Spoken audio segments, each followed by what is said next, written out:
Hello guys, स्वागत है आपका आप ही के अपने यूट्यूब चैनल इन्वेस्टिंग वायरस में। गाइस आज हम लोग एनालिसिस करेंगे एलजीबी फॉर्ज लिमिटेड का। तो इस वीडियो को पूरा अंत तक देखना। अंत में आपको मैं अपनी एडवाइस दूंगा कि आपको इस स्टॉक में इन्वेस्ट करना चाहिए या नहीं। और गाइस अगर आपने अब तक इस चैनल को सब्सक्राइब नहीं किया है तो प्लीज़ चैनल को सब्सक्राइब कर देना और इस वीडियो को लाइक जरूर करना। और किसी और स्टॉक के बारे में जानकारी चाहिए तो नीचे कमेंट करके बताना।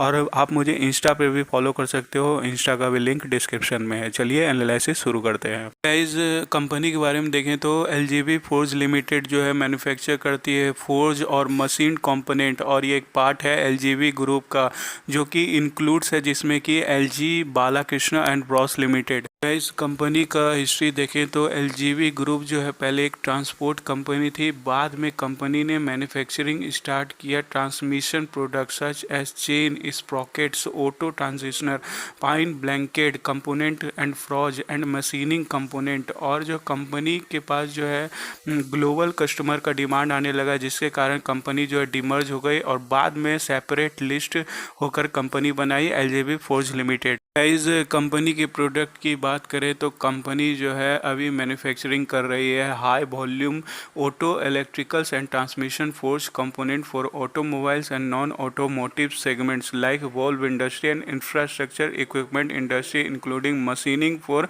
Customers in automotives off roads and non automotive segments. इस कंपनी का जोग्राफिकल स्प्लिट देखें तो डोमेस्टिक में 81% और एक्सपोर्ट में 19% है। इस कंपनी के क्लाइंट की बात करें तो कंपनी के पास क्लाइंट है Denso India private limited, Lucas TVS limited, Danfoss power solution limited among others in the LCV PV 2W segments. Guys company की मैन्युफैक्चरिंग कैपेबिलिटीज़ की बात करें तो कंपनी के पास 3 मैन्युफैक्चरिंग फैसिलिटीज़ है जो कोयम्बटूर, पुडुचेरी और मैसूर में है। और कंपनी जो है हॉट फ्रोजिंग में 7.8 मिलियन नंबर्स ऑफ कंपोनेंट बनाती है और कोल्ड फ्रोजिंग में 4.2 मिलियन नंबर्स ऑफ कंपोनेंट। इस कंपनी का कुछ और इम्पोर्टेंट पॉइंट देखें तो ये small cap high risk company है। इसका भी इंट्रिंसिक वैल्यू का डाटा अवेलेबल नहीं है। कंपनी ROE/FD से कम जनरेट करती है। कंपनी डिविडेंड नहीं देती है। एंट्री पॉइंट भी अच्छा नहीं है क्योंकि ओवरबाउट जोन में है और कंपनी ASM लिस्ट में भी है। इस कंपनी का मार्केट कैप देखें तो 319 करोड़ है। अभी करंट प्राइस 13 रुपये चल रहा है। स्टॉक भी देखें तो 156 है।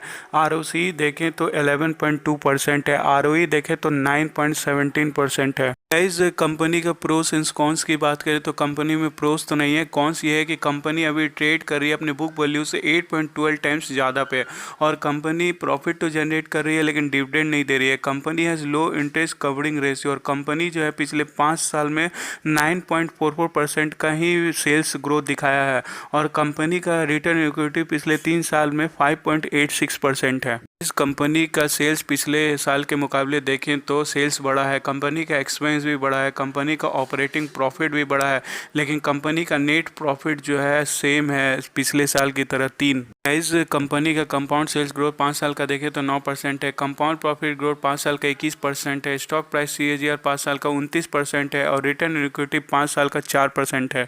इस कंपनी का इनकम स्टेटमेंट देखें तो lower than industry revenue growth, total revenue देखें तो इंक्रीज हुआ है पिछले साल के मुकाबले, EBITDA भी बढ़ा है लेकिन EPS कांस्टेंट है, पिछले साल में जितना था उतना ही है। इस कंपनी का बैलेंस शीट देखें तो कंपनी के पास टोटल एसेट 80.35 करोड़ है और कंपनी के ऊपर टोटल लायबिलिटी जो है 44.62 करोड़ है। इस कंपनी का कैश फ्लो स्टेटमेंट देखें तो नेट चेंज इन कैश जो है 2021 में -0.10 है और फ्री कैश फ्लो जो है 1.80 है। इस कंपनी में शेयर होल्डिंग पैटर्न देखें तो प्रमोटर के पास 73.82% है, DIs के पास 0.01% है, रिटेल्स एंड अदर के पास 26.17% है। इस कंपनी का 1 साल का रिटर्न देखें तो 92.20% है। इस कंपनी का 5 साल का रिटर्न देखें तो 342.81% है जो कि बहुत ही शानदार ज़बरदस्त है। गाइज ये था एलजीबी फोर्ज लिमिटेड का एनालिसिस। मैं कुछ पॉइंट इसमें मैं अभी हाईलाइट करना चाहूँगा। पहला एक कंपनी पेनी स्टॉक है, दूसरा एक कंपनी ओवरबॉट जोन में है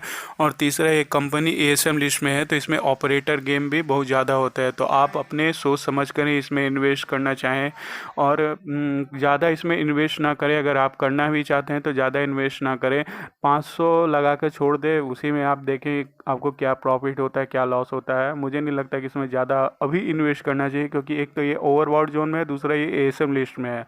अदरवाइज़ आपकी मर्जी है, और आगे भी मैं इसी तरह का एनालिसिस लाता रहूँगा। तो चैनल को सब्सक्राइब कर दीजिएगा और इस वीडियो को लाइक कर दीजिएगा। और अगर किसी और स्टॉक के बारे में जानकारी चाहिए तो नीचे कमेंट करके बताइएगा, या आप मुझे इंस्टा पर भी फॉलो कर सकते हो, आप मुझसे इंस्टा पर भी डायरेक्ट बात कर सकते हो। और गाइज़ इस वीडियो को लाइक जो कर दीजिएगा। Thank you.